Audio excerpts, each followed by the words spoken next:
나오미가 분명히 얘기했습니다. 자신에게는 이제 이 며느리들에게 줄 수 있는 은혜가 없다는 것을 이야기했습니다. 새로운 삶을 바꿀 수 있는 기회가 없다, 그렇게 이야기한 거죠. 우리 이 룻기를 연구하는 사람들 가운데서는 나오미가 굉장히 나쁜 신학 가운데 빠졌다. 심지어는 그 신학이 이단적이다, 이렇게까지 얘기하는 사람들이 있습니다. 왜 그러냐면 우리 13절에 얘기하는 대로 여호와의 손이 나를 치셨다. 나는 너희로 말미암아 더욱 마음이 아프다. 그렇게 얘기하는 그 가운데 여호와의 손이 나를 치셨다, 벌하셨다, 나를 심하게 대하셨다. 그리고 21절에 여호와께서 나를 징벌하셨고 전능자가 나를 괴롭게 하셨거늘, 그렇게 얘기하면서 하나님을 가학적인 하나님, 그리고 징계하시는 하나님, 그리고 벌 주시는 하나님으로 그렇게 이해하고 있다는 것입니다. 그러나 이런 부분이 다만 나오미의 신학이 잘못되어 있다, 신앙이 잘못되어 있다, 그렇게 얘기하기에는 조금 무리가 있는 것 같아요. 나오미는 지금 이제 삶의 부분에서 남편 잃고, 그리고 아들 둘을 잃으면서 그 가운데서 어떻게 긍정적인 생각을 할 수 있는 사람이 얼마나 되겠습니까? 바로 돌아오는 일이 얼마나 있겠습니까? 하나님을 경외하고 사랑했던 욥이라는 사람도 그가 고난 당하였을 때 이제 가산을 다 잃고, 그리고 이제 이 자녀들을 다 잃는 그 아픔을 겪게 되었고, 그 다음에 이제 본인에게 돌아온 질병으로 말미암아 고통할 때 처음에는 하나님을 불평하지 않고자 애썼지만, 오히려 그를 찾아와서 그를 권면하려고 했던 친구들과의 논쟁들 가운데서 점점 자신이 신앙, 하나님을 향한 신앙과 신학의 부재를 이제 드러내는 말들을 하는 것을 보게 됩니다.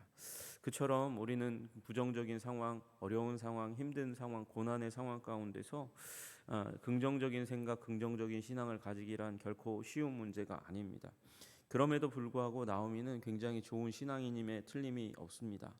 나오미는 나오면서 두 며느리의 인생을 생각하니까 도저히 자기를 따라와서는 소망이 없는 것을 깨달아 알고, 너희가 죽은 자들과 나를 선대한 것 같이 여호와께서 너희를 선대하기를 원한다.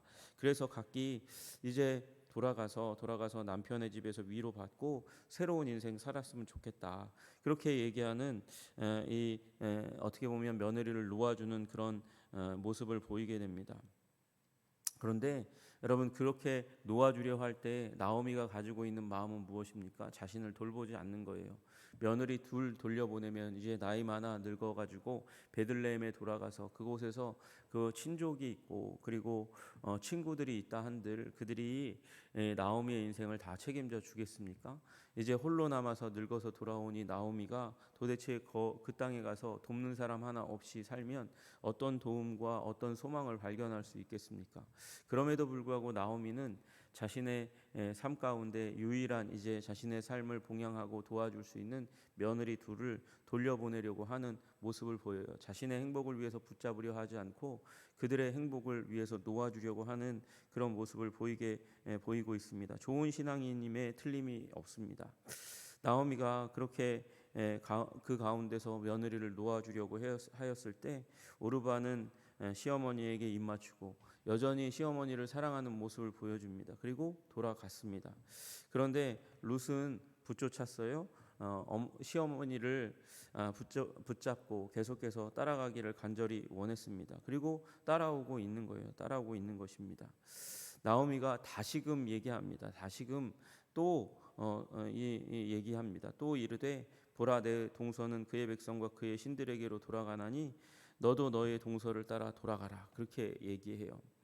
여기 사실은 또 하나의 나오미의 신앙이 별로 좋은 신앙이 아닐지도 몰라라고 얘기하는 사람들에게 이 실마리를 주는 그런 구절이 담겨져 있어요.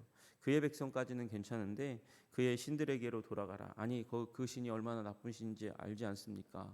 밀곰이라고 하는, 몰렉이라고 하는 그 악한 신이 그 땅을 다스리고 통치하고 있는데 그 신들에게로 돌아가라니요. 이거 신앙이 여호와 신앙으로, 여러분, 그러나 나오미가 지금 나는 여호와 하나님께 징계를 받고 벌을 받고 있는 그 가운데 내 옆에 있으면 너도 징계받는다. 너도 심판받는다. 너도 어려움을 당하는 거야. 그러니까 그 어려움과 그 심판은 받지 않았으면 좋겠어 라는 마음을 가지고 이 말을 하고 있는 것이죠. 그렇게 강권했음에도 불구하고, 그렇게 힘써 밀어냈음에도 불구하고 룻은 그렇게 하지 않습니다. 내게 어머니를 떠나며 어머니를 따르지 말고 돌아가라 강권하지 마옵소서, 그렇게 얘기해요. 나를 보내지 말라고 얘기하는 것이죠. 여러분, 지금 이 상황 가운데 룻이 자기 민족은 있고 자기 민족은 있지만 부모가 없는 거 아니야? 부모가 없는 거 아니야? 그러니까 부모가 없으니까 그냥 시어머니 쫓아오는 거지, 그렇게 생각하는 사람이 혹시 있을지 몰라서, 그래서 룻기 2장 11절에 이제 보아스의 입을 빌려서 그에게 부모가 있다는 사실을 알려줍니다. 보아스가 그에게 대답하여 이르되 내 남편이 죽은 후로 내가 시어머니에게 행한 모든 것과 내 부모와 고국을 떠나 전에 알지 못하던 백성에게로 온 일이 내게 분명히 알려졌느니라. 보아스의 귀에까지 이 룻이 부모를 떠나고 고국을 떠나고 그리고 알지 못하는 백성 가운데 오면서까지 시어머니를 사랑하고 봉양하고 섬기는 충성된 그런 여인이라는 사실이 보아스에게까지 소문으로 알려졌다는 거예요. 그러니까 룻은 분명히 부모가 있었어요. 부모의 집에 가야 되는 게 더 맞지 않습니까? 자신을 어렸을 때부터 키워온 부모님인데도 불구하고 그 부모님에게로, 자기 고국에게로, 자기 친척과 형제들과 친구들이 있는 곳으로 가지 않고 룻은 시어머니를 쫓아갑니다. 왜 그렇습니까? 시어머니에게 보여줬던 하나님, 물론 10년 동안 굉장히 힘들고 어려운 시간이 있었고, 그리고 그의 남편인 말론이 그의 남편이에요. 4장 이제 10절 가운데서 말론의 아내 모압 여인 룻이라고 되어 있으니까 순서에 따라서 사람들이 생각하기에 룻이 기럧의 아내가 아닌가 그렇게 생각하는 사람이 있는데, 10절에 말론의 아내입니다. 룻이 그렇게 남편과 더불어서 10년 동안 살아가면서 보았던 이제 베들레헴에서 가나안 땅에서 이제 신앙생활했던 그 가족의 하나님을 맛보아 알고, 시어머니가 그렇게 신앙의 삶을 굳건하게 열심을 다해서 신앙의 호주처럼 살아간 시어머니의 하나님을 볼 때에 이 하나님은 참 하나님이고, 그리고 시어머니를 다스리는 사랑의 시어머니, 그 시어머니를 이렇게 자기가 위기 가운데 며느리 떠나면 아무데도 기댈 수 없는 그 상황 가운데에도 며느리를 생각하는 이 시어머니가 얼마나 좋은 며느리입니까? 평소에도 그렇게 보여주었던 신실한 인격과 사랑 때문에 시어머니를 선택하는 거예요. 고국이 아니라, 형제자매가 아니라 시어머니를 선택하는 룻의 모습을 보게 됩니다. 그리고 룻이 마침내 그 시어머니와의 관계 가운데서 하나님에 대해서 가지고 있던 생각, 그리고 시어머니에 대해 가지고 있던 생각을 결단으로 나타내는 것을 우리는 보게 됩니다. 이 어머니께서 가시는 곳에 나도 가고 어머니께서 머무시는 곳에서 나도 머물게있나이다.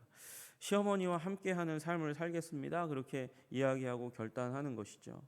결코 떠나지 않겠다고, 시어머니를 버리지 않겠다고 이야기합니다. 어머니의 백성이 나의 백성이 되고 어머니의 하나님이 나의 하나님이 되시리니. 그가 어렸을 때부터 그 문화 가운데 배웠던 신에 대해서, 여러분, 그것은 굉장히 떠나기 힘든 것입니다. 똑같은 여호와 하나님인데도 불구하고 카톨릭에서 개신교로 넘어오는 일이 쉽지 않습니다. 너무나 어렵습니다. 마치 다른 신을 섬기는 것처럼 그렇게 어렵게 여기는 사람들이 굉장히 많이 있습니다. 불교 배경 가운데서 자라난 사람들이 기독교 가운데로 돌아오는 일도 굉장히 어렵고 힘든 일입니다. 왜 그렇습니까? 문화 때문이에요. 어렸을 때부터 자기가 익숙했던 문화 가운데서 배웠던 그 하나님을 그 신을 떠나기가 너무도 어렵습니다. 심지어 태국 같은 나라에서는 교회에 가는 일이 많이 어렵습니다. 왜 그러냐면 이제 태국의 문화 자체가 기본적으로 불교 문화잖아요. 불교 문화에서 항상 학습하고 배웠던 것은 거룩한 이 법당에 들어갈 때 신발 벗고 들어가니까 그 마음 가운데 어떤 것까지 이제 그 머릿속에 배겨 있게 되냐면, 거룩한 곳, 신발 신발 벗고 들어가는 곳은 거룩한 곳이다. 그래서 교회에 왔는데 신발 신고 들어가는 게 결코 익숙해지지 않는 태국 사람들이 있어요. 아유, 거룩한 곳인데 거룩한 곳에 어떻게 신발을 신고 들어가나, 그렇게 여기는 사람들까지 태국에 있는 것이죠. 그만큼 문화는 무서운 것입니다. 그 신발 벗고 안 벗고가 뭐가 그렇게 중요하다고 우리는 그렇게 여기지만 그 문화에 자란 사람들은 그렇게 그게 어려운 문제예요. 여러분, 룻이 그랬어요. 룻이 굉장히 어렵고 힘듭니다. 자기 어렸을 때부터 배워왔던, 이 집에 시집 오기 전까지 배워왔던 그 모압의 신에 대해서 학습됐고 문화화됐다는 건 몸에 익숙해졌고 몸에 체득되었다는 것을 의미합니다. 그럼에도 불구하고 룻은 지금 시어머니의 하나님, 자기 이 시집 온 그 집의 하나님을 선택하겠다고 그렇게 얘기하는 것이죠. 어머니의 백성이 나의 백성이 되고 어머니의 하나님이 나의 하나님이 되시리니. 왜 이런 일이 일어났습니까? 시어머니 때문입니다. 유일하게 남아있는 이유라고 한다면 남편도 죽었어요. 그런데 시어머니 때문에 이 하나님을 선택하고 우리 여호와 하나님의 백성이 되고자 간절히 원하고, 그리고 마지막 결단을 이야기합니다. 어머니께서 죽으시는 곳에서 나도 죽어 거기 묻히겠습니다. 어머니와 함께 인생을 함께 하겠고, 어머니가 죽든지 내가 죽든지 죽는 그 순간까지 함께 하겠습니다. 만일 내가 죽는 일 외에 어머니를 떠나면 어머니께서 내게 벌을 내리시고 더 내리시기를 원합니다. 이제 이 룻과 나오미의 관계는 이 룻의 고백을 통해서, 그리고 나오미가 보여주었던 신앙의 모델을 통해서, 그 모본을 통해서 이 죽음보다 더 강한 사랑으로 자리매김하게 되는 것을 보게 됩니다. 죽음보다 더 강하고요, 민족보다 더 강하고요, 혈육보다 더 강한 사랑의 고백이 여기, 헌신의 고백이 여기 새겨졌고, 그리고 하나님께서 이 룻과 나오미의 관계 가운데, 이 헌신의 고백 가운데 복을 주시는 일들을 우리 보게 되는 것이죠. 나오미가 룻이 그렇게 자기와 함께하기로 굳게 결심하는 룻의 모습을 보고 이제 더 이상 권면하기를 그치고 이제 그 동행의 삶을 살기로 그리고 베들레헴으로 나아가고 있는 모습을 보게 됩니다. 우리 삶 가운데 이런 사람이 있으면 얼마나 좋을까요? 여러분, 이런 사람 한 사람만, 이런 사람 세 사람만 얻는다면 이 사람은 정말 복된 사람일 것입니다. 나의 인생, 나의 평생 가운데 생명을 걸고 함께 동행하며 서로를 돕고 그리고 자기 자신의 삶을 의탁할 수 있는 사람, 그 사람은 정말 복된 사람이죠. 어머니와 며느리, 우리나라에서는 저주받은 관계라고. 여러분, 우리 시어머니와 며느리가 그렇게 친한 관계 가운데 들어가는 건 기적으로 여겨질 만큼 힘든 일입니다. 그런데 여기에 그런 일이 일어나고 있는 것입니다. 우리 가정의 관계 가운데, 그리고 우리 친구 교우들의 관계 가운데 이런 세상이 상상하지 못하는 그런 친밀하고 아름다운, 서로를 섬기려고 하는 그 관계, 일방적이 돼서는 안 됩니다. 한 사람이 한 사람에게 계속해서 사랑을 보이고 계속해서 헌신하고 계속해서 희생하는 것은 결국은 언젠가 지칠 수밖에 없는 것이죠. 어머니가 보여준 그 사랑에 룻이 반응하고 룻의 사랑으로 말미암아 더욱더 굳건하게 된 이 룻과 나오미와의 관계처럼 우리 삶에도 서로를 향한 사랑과 그리고 섬김을 통해서 굳건하여져서 흔들리지 않는, 쪼갤 수 없는, 부술 수 없는, 사단도 어떻게 할 수 없는, 세상도 어떻게 할 수 없는 굳건한 관계를 추구하시는 여러분 되시기를 주님의 이름으로 축복합니다. 그 일이 일어날 때 우리 인생은 우리 인생의 재물과 명예와 상관없이 성공한 인생이라고 말할 수 있을 것입니다. 우리들 가운데, 우리 인생 가운데 이런 아름다운 관계가 임하는 하나님의 은총 함께 하시기를 주님의 이름으로 축복합니다. 기도하겠습니다.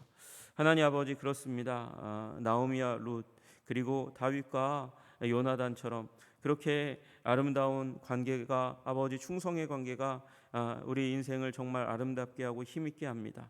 주님 또한 우리 이렇게 신실하고 견고한 사람 되도록 하기 위해서 하나님에 대한 신앙이 더욱더 분명할 수 있도록 주님 도와주시고 인도하여 주시옵소서.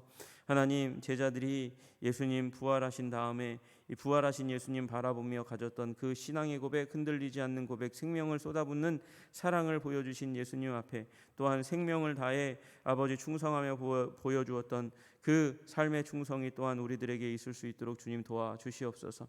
하나님을 향한, 예수님을 향한 충성과 그리고 우리 사랑하는 지체들을 향한 헌신과 사랑의 관계가 우리 인생을 정말 복되게 하고 아름답게 하고 굳건하게 한다는 이 사실을 결코 놓치지 않고, 하나님, 내가 먼저 신실한 영혼 될 수 있도록 주님 도와주옵소서. 예수님 이름 받들어 기도드리옵나이다. 아멘.